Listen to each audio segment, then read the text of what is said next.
For Pacifica Radio, March 2nd, 2014. I'm Scott Horton. This is Anti-War Radio.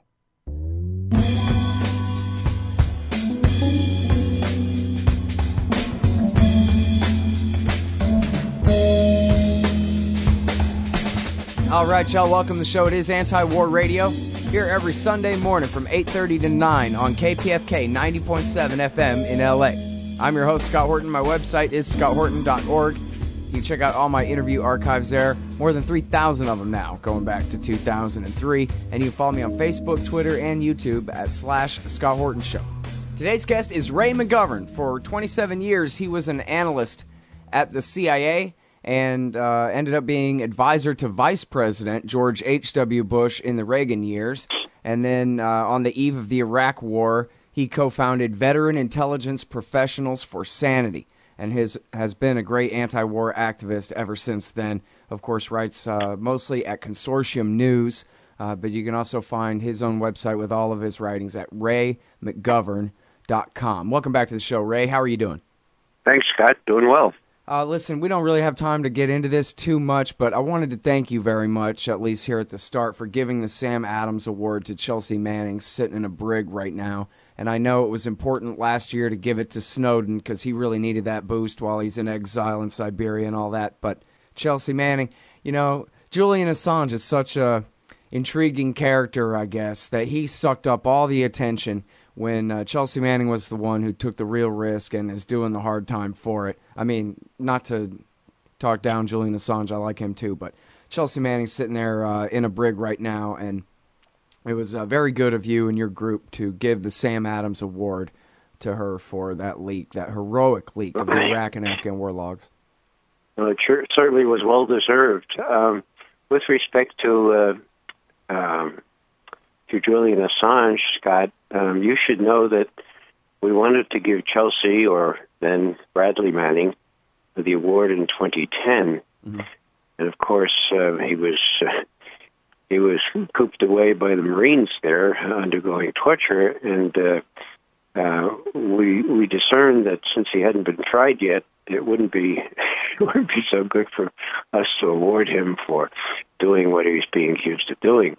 So we offered it to Julian Assange, and he said, "No, I will not accept this unless you make it clear that I accept this on behalf of my sources, first and foremost, of course, Bradley Manning." Right. So it was Julian Assange in 2010 that we gave the award to, the Sam Adams Award for Integrity.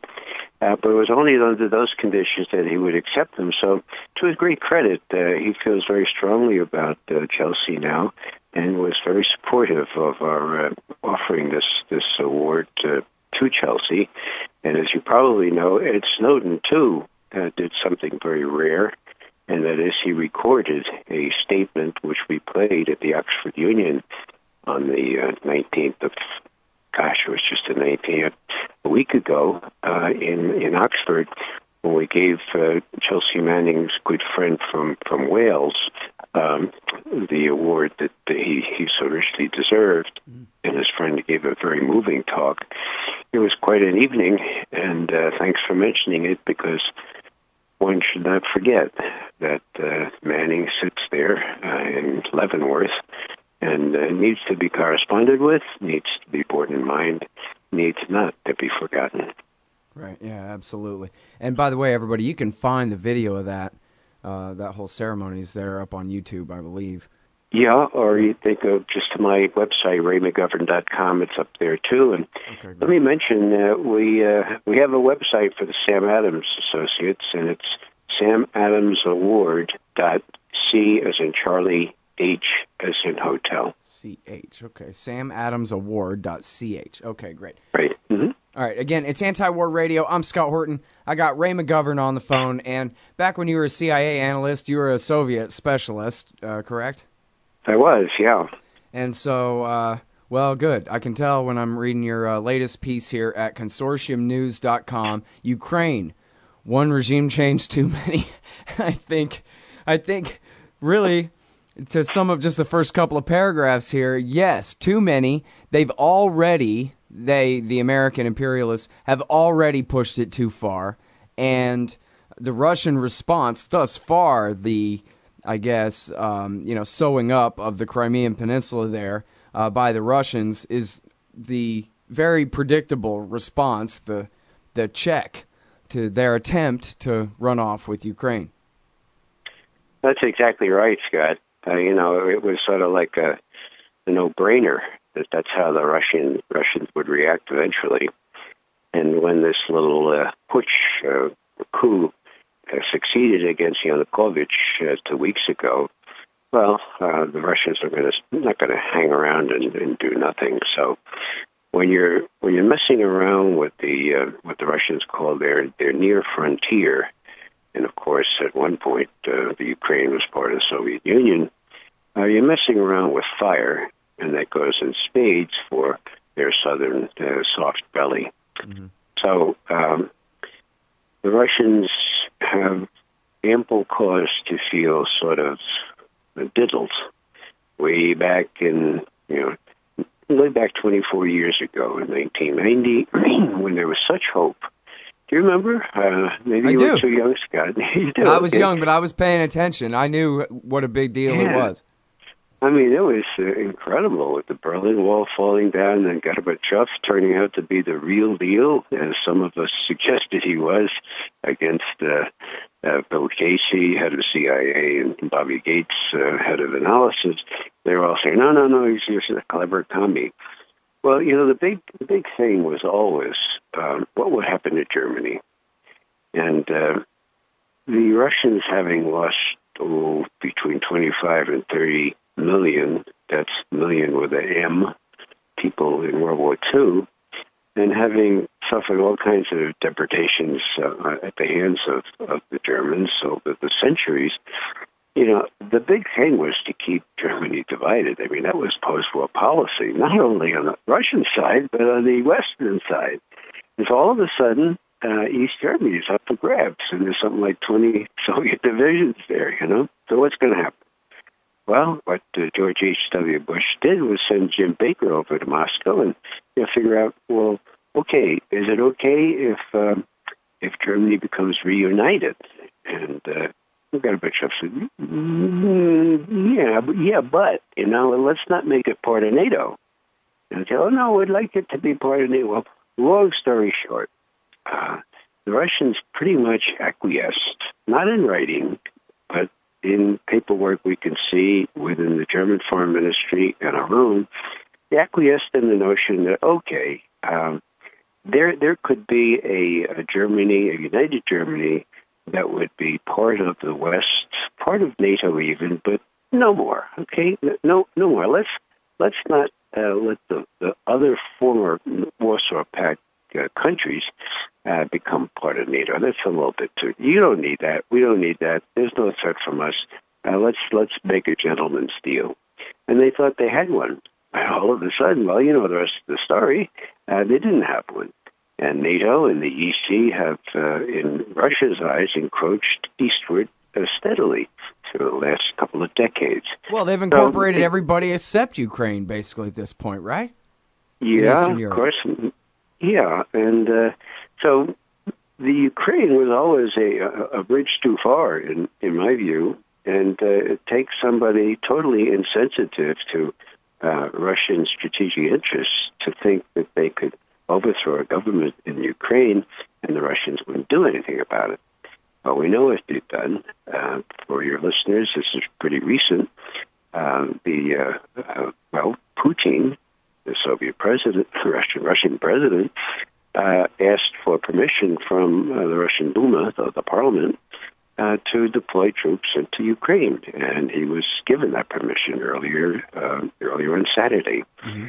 And they had already done that in the Crimea, which is part of Ukraine, but which sits on the top of the Black Sea and houses the main base for the Black Sea Fleet, the big one the Russians have, and others very, very key strategic military facilities.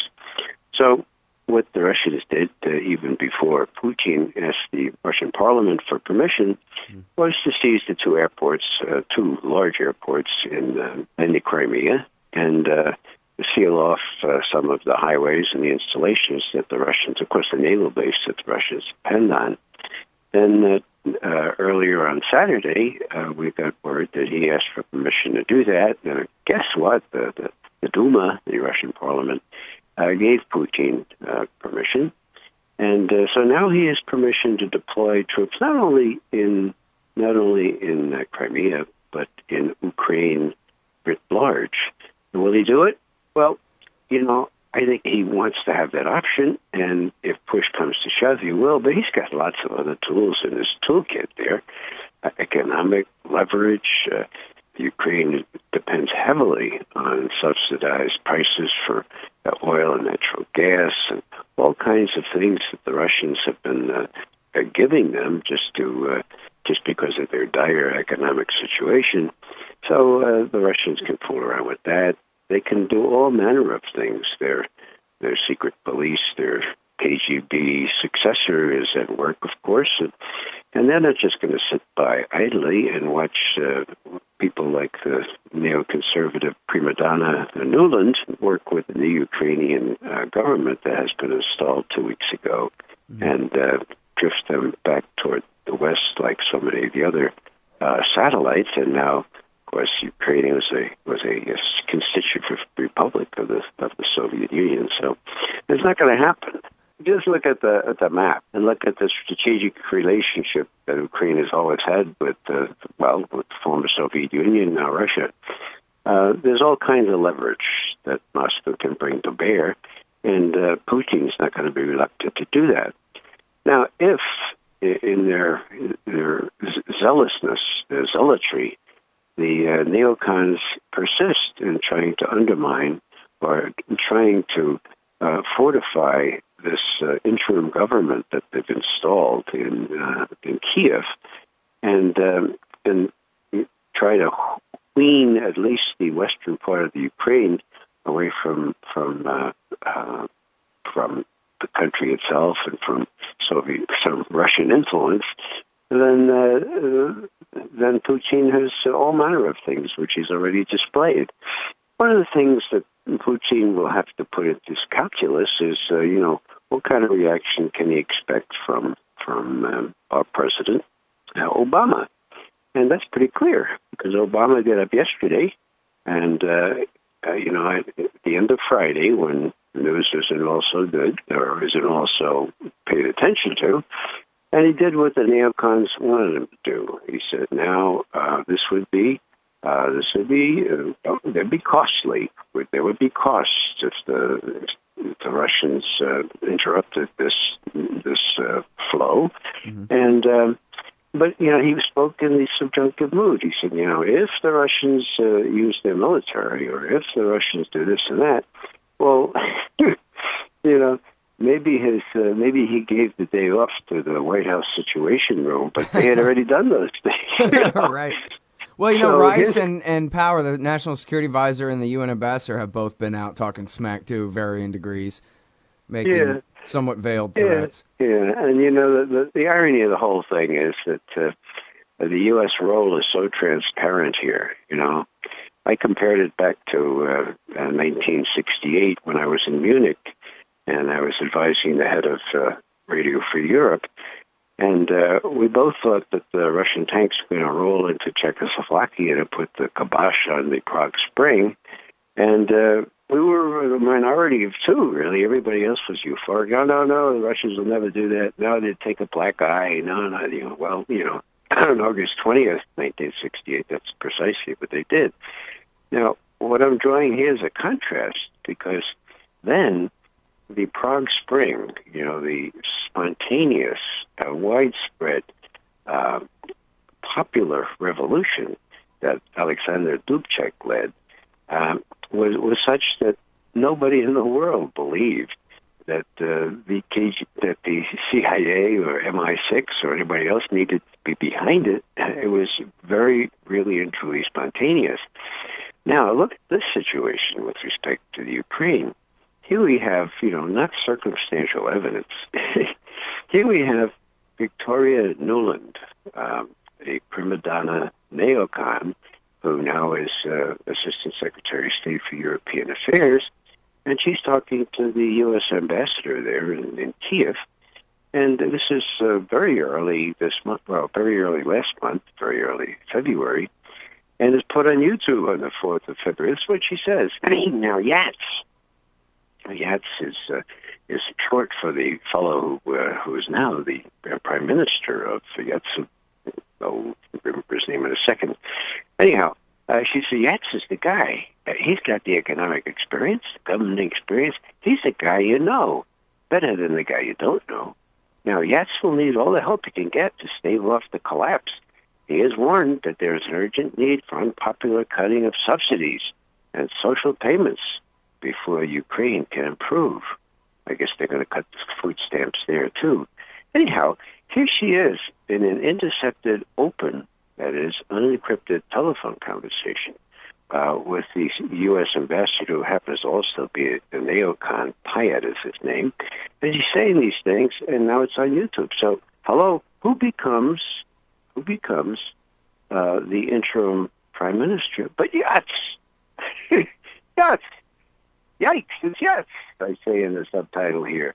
The same fellow that she named in this conversation with the U.S. ambassador in Kiev. And who's he? He's the former head of the central bank. I wonder who he's friends with.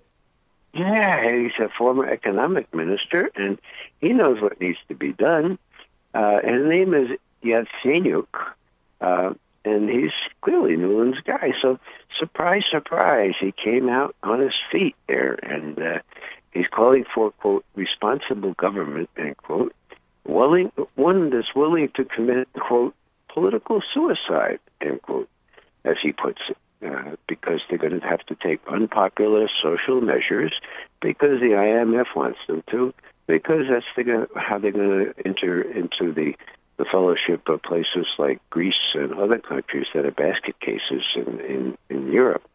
So the Ukraine has a choice really between going west or going east. Neither is without its flaws, but this notion that this is a civil rights or a democratic revolution is so far from reality that people need to start reading what Robert Perry has been saying for the last couple of weeks. Yeah. This is clearly a neocon overreach, and Obama himself doesn't have his heart in it. You can tell by his body language. You can tell by his reluctance even to pronounce the word Yatsenyuk or Yats, because it's so. In Europe and elsewhere where people have real news, it's openly known that Yats was our guy, and Yats is in power now. Well, Putin's not going to stand for that, and he doesn't have to stand for that.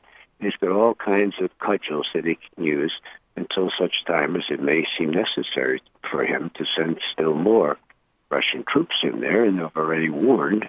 They've already gotten permission.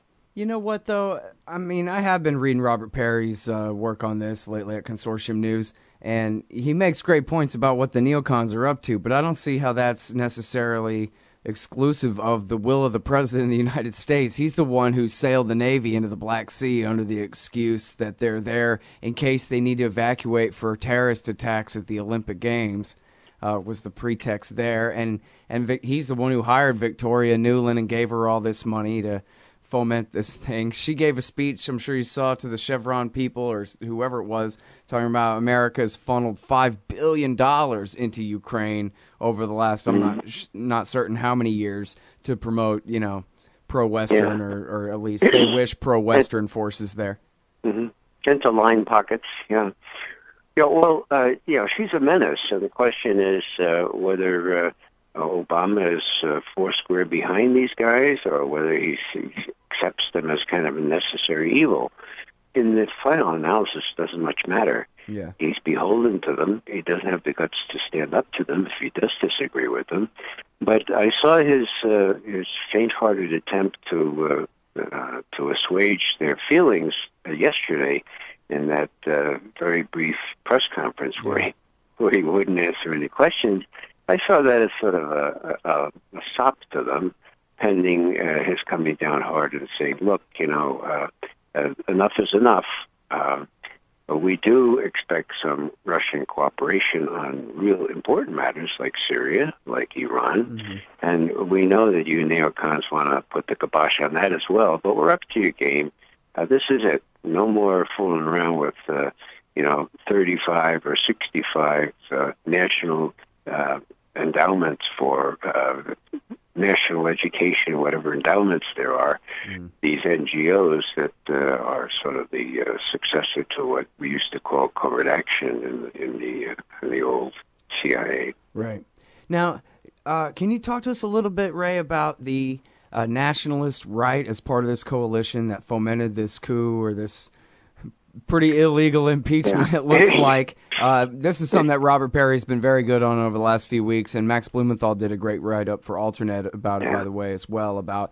Some of these guys, I've seen some of these pictures where these guys are wearing SS lightning bolts, and they've got iron crosses on their, poster signs that they're holding up.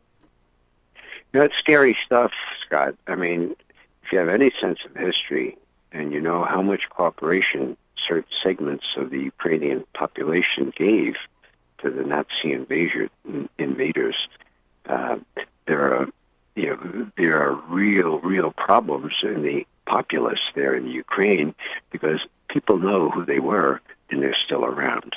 And worst of all, they've had a really essential hand, sort of like being the backbone of some of these thugs that actually succeeded in waging this putsch 2 weeks ago, where the parliament changed and they got Yanukovych out of there. He's in Russia right now, and it's a little bit mysterious why it is that these neocons think that this is a good bunch of people to cooperate with, but the enemy of your enemy is your friend, and they're doing the same thing with respect to Syria, where you see them in bed with some of the worst kind of Al-Qaeda types simply to get rid of Bashar al-Assad.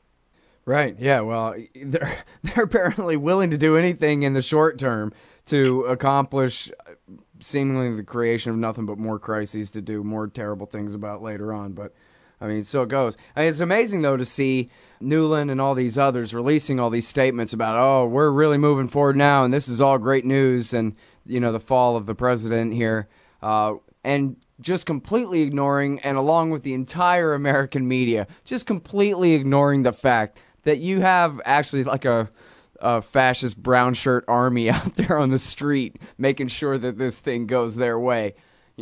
Let's not talk about the Nazis, okay, everybody? And then they all agree and don't. Well, yeah, that's the problem in our media. More broadly, you have popularly elected governments, like, let's say, in Cairo and let's say in Kiev, and we're supposed to be democratically principled, and we support these kinds of governments as long as they're popularly elected. There are periodic elections, and yet when the one in Cairo gets overthrown by the military, we don't call that a coup. No, it can't be a coup because we want to give arms still to the people who overthrew the popularly elected government. Yeah, no, that's a restoration of democracy. Yeah, right.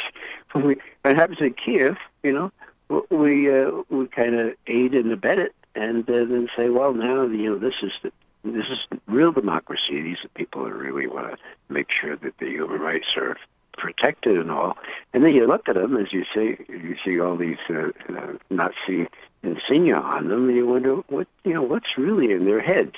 Are they just trying to get rid of Putin, or getting that's lots of luck on that, Yeah. Putin's there for the duration, so either. Well, and that kind of nationalism isn't going to cooperate very nicely with the EU either, Well, the EU, has a stake in this thing. I mean, they depend so heavily on Russian gas and oil to a degree, and on other things, trade with Russia, that, they're not as immune to pressure from Russia as we are here on this side of the Atlantic.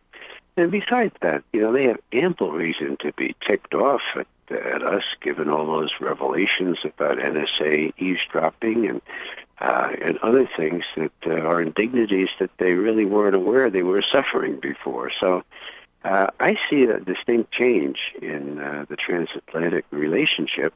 The Brits, well, they'll always stay with us, but the rest of them are starting to get more than a little ticked off. And while most people thought this was a transitory thing in the beginning, I think it's done, what's the word, permanent damage to the relationship. And I think that when it's clear that Victoria Nuland uses words I can't use on the radio to say what she thinks about the EU, then, they'd like to return the compliment, I'm sure.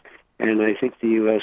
is really suffering and going to suffer more in terms of damage to the relationship and more freedom for people who used to just follow our lead willy-nilly, no matter where it led. Mm-hmm.